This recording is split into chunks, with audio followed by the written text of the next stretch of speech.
காங்கயம் முத்துவின் win SS brand அரிசிகள் தரத்திலும் சுவையிலும் என்றும் நம்பர் 1.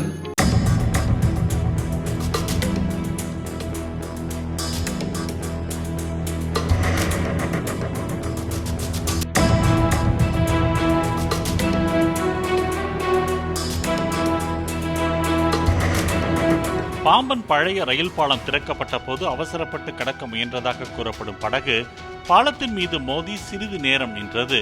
பின்னர் அப்படகு அங்கிருந்து கடந்து சென்றது.